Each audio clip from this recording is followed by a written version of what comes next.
All right, y'all, it is day 6 of the 30 Days of Glam, and I have been toying between if I want to tell you guys a story time or give you guys a tutorial of this look. But then I thought about it. I was like, yawn, a tutorial, boring. I'm going to give y'all a story time. I am going to tell you guys about the time when my sister-in-law and I almost beat up one of my childhood friends. I know. It's gonna sound ridiculous. I know y'all think I be the problem. Like, I just be out here doing all types of stuff. Why she telling about another 10? She was gonna beat somebody up. Like I said, when I tell y'all these stories, it is a testament of the goodness of the Lord Jesus Christ himself and how he has transformed me. It is my testimony. All right. So let's get into the story. This was 2017. It was right after I got married. I know I was out here wilding out as a bride, as a wife.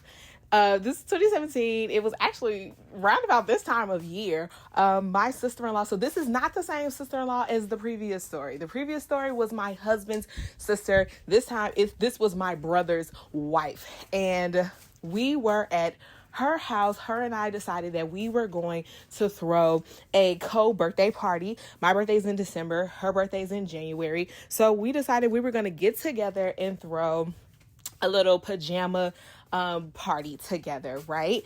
And we invited some people. So I invited some of my friends. She invited some of her friends. She decided to host it at her place, and it was up. It was stuck. It was busted. It was actually a really nice time.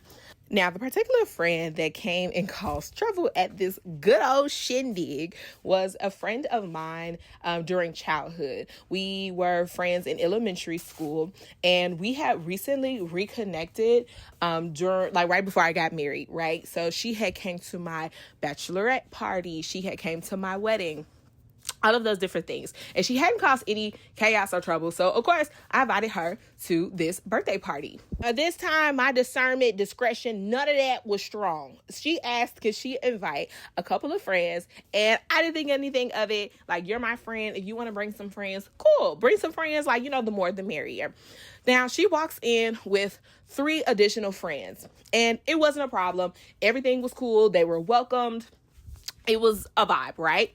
Now, we're partying, they're getting along with our friends and everything like that. We're playing games, we're eating, we're talking, we're engaging in conversation. It was a really fun time. Now, we are playing games and everything, and with these games, there were prizes. My sister-in-law and I invested in different little prizes for different games.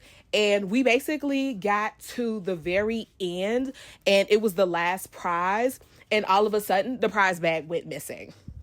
Now, we didn't want to point fingers at anybody. We thought people were playing like it was a joke. So it was like, okay, like, hee hee ha ha, who took the bag? Like, come up off the bag, and this, that, and the third. Now, granted, the bag was by my childhood friend and her friends. Again, we were not trying to point fingers. We thought it could have been anybody playing. So we were trying to give them the benefit of the doubt. We're not necessarily thinking it's them. And if it is, we're like, okay, like, whatever. Like, nobody's going to make a big deal, but come up off the bag.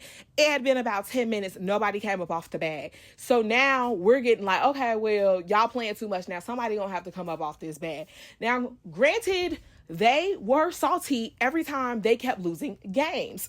So, and mind you, like I said, the way that they were reacting, you could tell that they were salty, but they kept, playing and like giggling. So we weren't thinking that they were like mad for real when they were really losing games.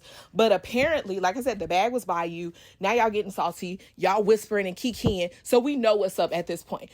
My sister-in-law and I basically get to the point where we look at each other like, yeah, ain't nobody finna leave this party. I stand by the front door. She goes and she stands by the area where you couldn't leave the living room because we were in her living room. So you couldn't go out the back door. And we basically like, ain't nobody leaving this, and they come up off the bag. The one friend of hers, this childhood friend of mine, one of her friends basically goes up. Ain't nobody finna leave me in this MF. Ain't nobody finna lock me up in here. Y'all can't leave me up in here. But baby, if you ain't got the bag, why you acting like that? Like, chill. Like, whoever got the bag need to come up off the bag. It's not that deep. But now, like, you're telling on yourself. Like, obviously, one of y'all touched that bag. So she gets up, she starts talking crazy. Like, ain't nobody gonna do nothing. Ain't nobody do nothing to me. Yada, yada, blah, blah, blah. So basically, I was like, all I know is ain't nobody leave it until they come up off the bag. Like, y'all are playing with people's money at this point. And it was funny at first. It's not funny anymore. Basically, her friends started talking stupid. Nobody else in the room is talking stupid. All we said was nobody's leaving until y'all come up off the bag, whoever has it. They immediately made themselves like clear that they were playing too much and they took it. Now, like I said, so basically we're all getting into it at this point and we were going up. Like, it got to the point where we were literally finna throw hands. And now, granted, we didn't throw hands. Why? Because magically the bag appeared. Where did it appear from? From under one of their chairs. So, of course, like I said, they were hiding the bag. They thought they were funny. They thought they were slick until they found out that we wasn't finna play them games with them. Moral of the story, just because they were your childhood friends don't mean they're your friends today.